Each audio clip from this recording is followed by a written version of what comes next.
This is Audible. Harper Audio presents The One and Only Ivan by Katherine Applegate. Performed by Adam Grouper. Glossary. Chest beat.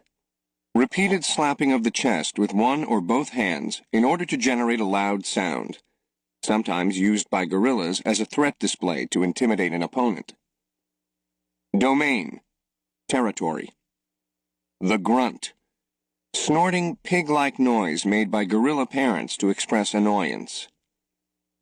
Meeball. Dried excrement thrown at observers. 9,855 days. Example. While gorillas in the wild typically gauge the passing of time based on seasons or food availability, Ivan has adopted a tally of days. 9,855 days is equal to 27 years.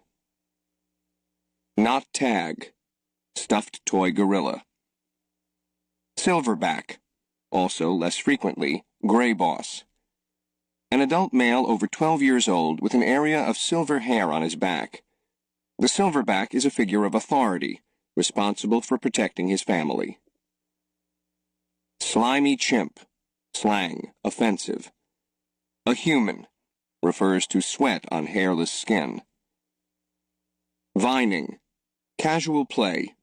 A reference to vine swinging.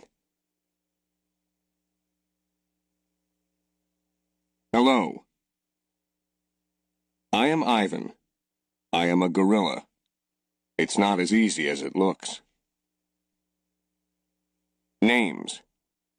People call me the freeway gorilla, the ape at exit 8, the one and only Ivan, mighty silverback. The names are mine, but they're not me. I am Ivan, just Ivan, only Ivan. Humans waste words. They toss them like banana peels and leave them to rot. Everyone knows the peels are the best part. I suppose you think gorillas can't understand you. Of course, you also probably think we can't walk upright. Try knuckle walking for an hour. You tell me, which way is more fun?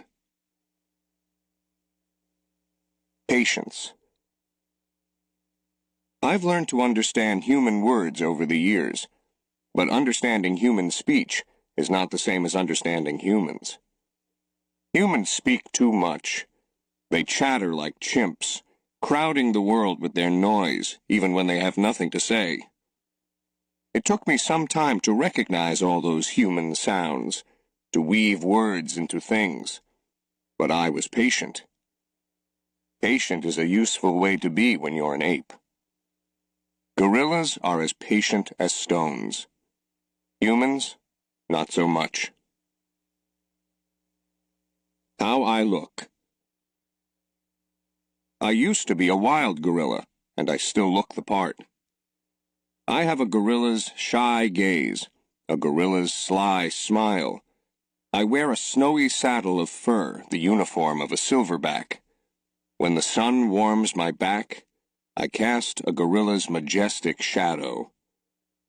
In my size, humans see a test of themselves. They hear fighting words on the wind, when all I'm thinking is how the late-day sun reminds me of a ripe nectarine. I'm mightier than any human, 400 pounds of pure power. My body looks made for battle. My arms, outstretched, span taller than the tallest human. My family tree spreads wide as well. I am a great ape, and you are a great ape, and so are chimpanzees, and orangutans, and bonobos, all of us distant and distrustful cousins. I know this is troubling.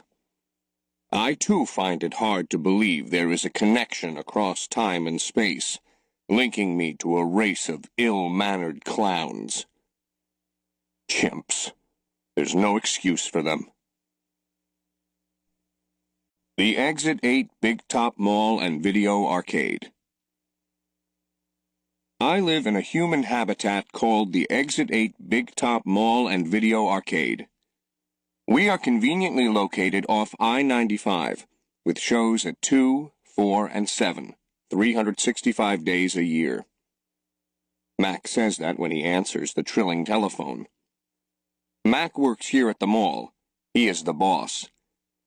I work here too. I am the gorilla. At the Big Top Mall, a creaky music carousel spins all day, and monkeys and parrots live amid the merchants. In the middle of the mall is a ring with benches where humans can sit on their rumps while they eat soft pretzels. The floor is covered with sawdust made of dead trees. My domain is at one end of the ring. I live here because I am too much gorilla and not enough human. Stella's domain is next to mine. Stella is an elephant. She and Bob, who is a dog, are my dearest friends. At present, I do not have any gorilla friends. My domain is made of thick glass and rusty metal and rough cement. Stella's domain is made of metal bars. The sun bear's domain is wood. The parrot's is wire mesh. 3 of my walls are glass. One of them is cracked, and a small piece, about the size of my hand, is missing from its bottom corner. I made the hole with a baseball bat Mac gave me for my 6th birthday. After that, he took the bat away, but he let me keep the baseball that came with it. A jungle scene is painted on one of my domain walls. It has a waterfall without water, and flowers without scent, and trees without roots. I didn't paint it, but I enjoy the way the shapes flow across my wall, even if it isn't much of a jungle. I am lucky my domain has 3 windowed walls. I can see the whole mall, and a bit of the world beyond. The frantic pinball machines, the pink billows of cotton candy, the vast and treeless parking lot. Beyond the lot is a freeway where cars stampede without end. A giant sign at its edge beckons them to stop and rest, like gazelles at a watering hole. The sign is faded, the colors bleeding, but I know what it says. Mac read its words aloud one day. Come to the Exit 8 Big Top Mall and Video Arcade, home of the one and only Ivan, mighty Silverback. Sadly, I cannot read, although I wish I could. Reading stories would make a fine way to fill my empty hours. Once, however, I was able to enjoy a book left in my domain by one of my keepers. It tasted like termite. The freeway billboard has a drawing of Mac in his clown clothes, and Stella on her hind legs, and an angry animal with fierce eyes and unkempt hair. That animal is supposed to be me, but the artist made a mistake. I am never angry. Anger is precious. A silverback uses anger to maintain order and warn his troop of danger. When my father beat his chest, it was to say, "Beware, listen, I am in charge. I am angry to protect you, because that is what I was born to do." Here in my domain, there is no one to protect. The littlest Big Top on earth. My neighbors here at the Big Top Mall know many tricks. They are an educated lot, more accomplished than I am. One of my neighbors plays baseball, although she is a chicken. Another drives a fire truck, although he is a rabbit. I used to have a neighbor, a sleek and thoughtful seal, who could balance a ball on her nose from dawn till dusk. Her voice was like the throaty bark of a dog chained outside on a cold night. Children wished on pennies and tossed them into her plastic pool. They glowed on the bottom like flat copper stones. The seal was hungry one day, or bored perhaps, so she ate 100 pennies. Mac said she'd be fine. He was mistaken. Mac calls our show the littlest Big Top on earth. Every day at 2, 4, and 7, humans fan themselves, drink sodas, applaud. Babies wail. Mac, dressed like a clown, pedals a tiny bike. A dog named Snickers rides on Stella's back. Stella sits on a stool. It is a very sturdy stool. I don't do any tricks. Mac says it's enough for me to be me. Stella told me that some circuses move from town to town. They have humans who dangle on ropes, twining from the tops of tents. They have grumbling lions with gleaming teeth and a snaking line of elephants, each clutching the limp tail in front of her. The elephants look far off into the distance, so they won't see the humans who want to see them. Our circus doesn't migrate. We sit where we are, like an old beast too tired to push on. After our show, humans forage through the stores. A store is where humans buy things they need to survive. At the Big Top Mall, some stores sell new things like balloons and T-shirts and caps to cover the gleaming heads of humans. Some stores sell old things that smell dusty and damp and long forgotten. All day I watch humans scurry from store to store. They pass their green paper, dry as old leaves, and smelling of 1,000 hands, back and forth and back again. They hunt frantically, stalking, pushing, grumbling. Then they leave, clutching bags filled with things, bright things, soft things, big things. But no matter how full the bags, they always come back for more. Humans are clever indeed. They spin pink clouds you can eat. They build domains with flat waterfalls. But they are lousy hunters. Gone. Some animals live privately unwatched, but that is not my life. My life is flashing lights and pointing fingers and uninvited visitors. Inches away, humans flatten their little hands against the wall of glass that separates us. The glass says, "You are this, and we are that," and that is how it will always be. Humans leave their fingerprints behind, sticky with candy, slick with sweat. Each night a weary man comes to wipe them away. Sometimes I press my nose against the glass. My nose print, like your fingerprint, is the first and last and only one.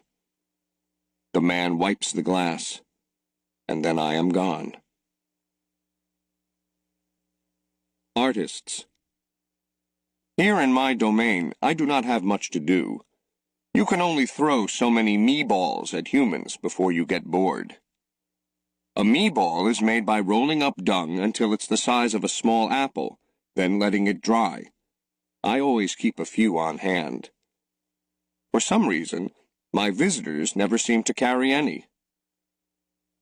In my domain I have a tire swing, a baseball, a tiny plastic pool filled with dirty water, and even an old TV.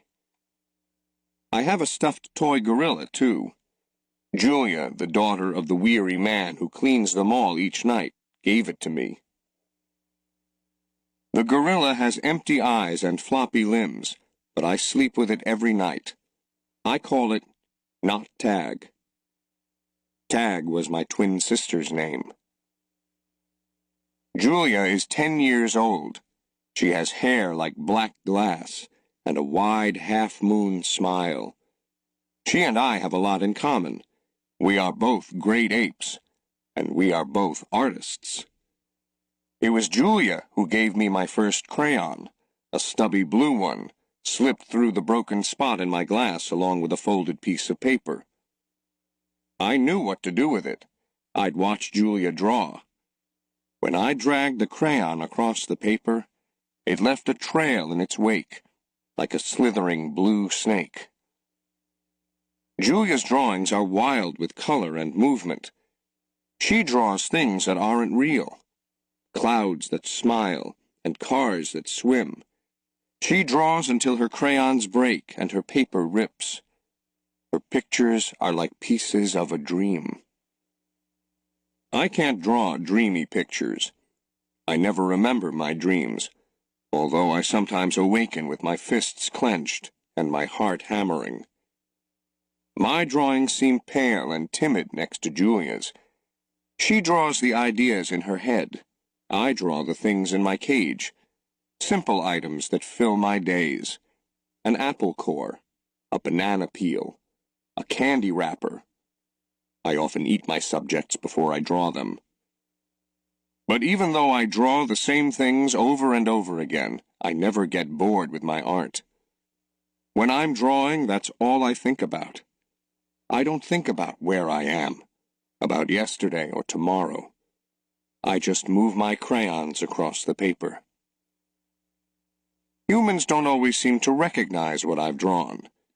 They squint, cock their heads, murmur. I'll draw a banana, a perfectly lovely banana, and they'll say, "It's a yellow airplane," or "It's a duck without wings." That's all right.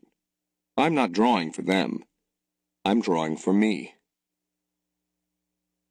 Max soon realized that people will pay for a picture made by a gorilla, even if they don't know what it is. Now I draw every day. My work sells for $20 apiece, $25 with frame, at the gift shop near my domain. If I get tired and need a break, I eat my crayons.